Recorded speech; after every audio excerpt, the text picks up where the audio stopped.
여러분, 우리가 아는 악마는 대체 어디서 온 걸까요? 오늘은 바로 그 질문에 대한 답을 품고 있을지도 모르는 아주 오래된 종교, 조로아스터교에 대해 깊이 파고들어 볼까 합니다. 자, 한번 상상해 보세요. 우리가 너무나 당연하게 생각하는 천국, 지옥, 그리고 세상의 마지막 날에 있을 최후의 심판. 이런 개념들이 만약 우리가 알고 있던 그 뿌리에서 나온 게 아니라면 어떨 것 같으세요?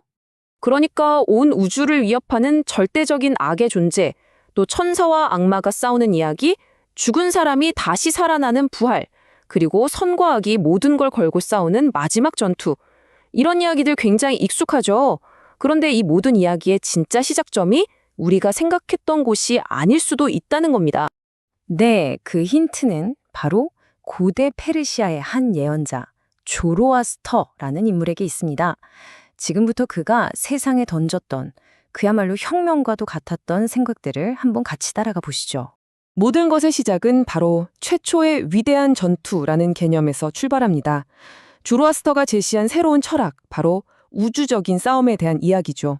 조로아스터가 본 세상은요, 거대한 두 힘이 맞부딪히는 전쟁터 그 자체였습니다. 한쪽 편에는 선과 빛, 모든 좋은 것들을 만들어낸 유일신, 아후라 마주다가 있고요. 그 반대편에는 그 모든 걸 파괴하고 망가뜨리려는 어둠의 존재, 앙그라 마이뉴가 있는 겁니다. 근데 여기서 진짜 중요한 게 뭐냐면요. 이 둘의 힘이 거의 막상막하라는 거예요. 그냥 착한 신이 나쁜 놈을 쉽게 혼내주는 그런 구도가 아니었던 거죠. 당시로서는 정말 파격적인 생각이었습니다. 이건 그냥 신들의 싸움, 그 이상입니다. 좀 더 근본적으로 보면 아샤와 드루즈라는 두 개의 우주적인 원칙이 충돌하는 거라고 할 수 있어요. 아샤는 진리, 질서, 창조 같은 긍정적인 힘이고요. 드루즈는 거짓, 혼돈, 파괴 같은 부정적인 힘이죠. 그러니까 이 세상 자체가 거대한 체스판이고 이 두 원리가 서로를 밀어내는 싸움을 벌이고 있는 셈입니다. 자, 여기서 정말 놀라운 점이 등장합니다. 그럼 이 거대한 싸움에서 인간은 뭘까요? 그냥 구경꾼일까요? 아니에요. 조로아스터는 인간에게 어마어마한 역할을 줬습니다. 바로 우리가 이 전쟁의 승패를 가를 키를 쥐고 있다는 거예요. 우리의 작은 생각, 말 한마디, 행동 하나가 선의 편에 힘을 보탤 수도 있고 반대로 악의 편에 힘을 실어줄 수도 있다는 거죠. 인간의 자유의지가 우주의 운명을 바꾼다니 이거야말로 정말 혁명적인 사상 아니었을까요? 조로아스터교의 혁신은 이게 끝이 아닙니다. 이번엔 시간에 대한 개념을 완전히 뒤집어 놓았거든요. 바로 역사는 시작이 있고 결국엔 끝이 있다는 직선적인 시간이라는 개념을 세상에 처음 내놓은 겁니다. 그 전까지는요, 많은 문화권에서 역사를 그냥 계절처럼 끝없이 반복되는 순환으로 봤거든요. 그런데 조로아스터교는 아니다, 역사는 목적지가 있다고 말한 거죠. 아후라 마즈다의 완벽한 창조에서 시작해서 지금 우리가 사는 선과 악이 뒤섞인 혼합의 시대를 지나 마침내 선이 이기는 쇄신, 즉 프라쇼케르티라는 종착역을 향해 달려가고 있다는 거예요. 역사의 끝이 있다는 생각, 이게 바로 우리가 아는 종말론의 원형이라고 할 수 있겠습니다. 그럼 그 역사의 마지막 장 프라쇼케르티는 어떤 모습일까요?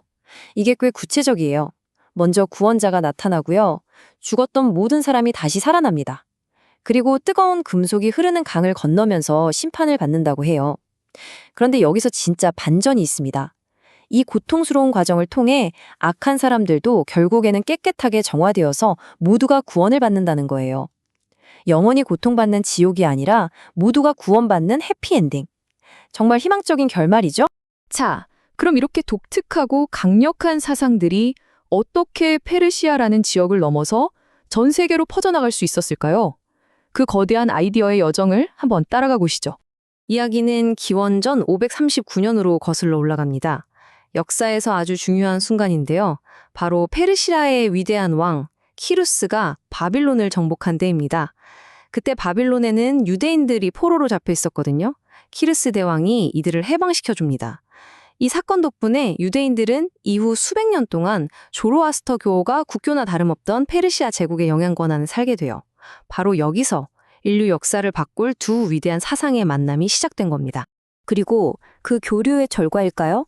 놀라울 정도로 비슷한 점들이 발견됩니다. 한번 보세요. 조로아스터교의 절대악 앙그라마이뉴는 우리가 아는 사탄이나 악마의 모습과 너무 닮지 않았나요? 또 선한 신을 돕는 아메차스펜타라는 존재들은 대천사의 개념과 비슷하고요. 세상을 구원할 사오시안트는 메시아를, 그리고 역사의 끝 프라쇼케레이티는 최후의 심판과 정말 놀랍도록 평행선을 달립니다. 물론 이게 직접적인 영향을 준 건지 그냥 비슷하게 발전한 건지는 학자들 사이에서도 의견이 분분해요. 하지만 이렇게까지 비슷한 점이 많다는 건 정말 의미심장하죠. 자, 그럼 이제 이 오래된 종교가 오늘날까지 어떻게 이어져 오고 있는지 그 마지막 불꽃에 대한 이야기를 해보겠습니다. 정말 수천 년 동안 수많은 역경을 겪었지만 조로아스터 교의 불꽃은 완전히 꺼지지 않았어요. 지금도 전 세계에 약 15만 명 정도의 신자들이 남아있다고 합니다.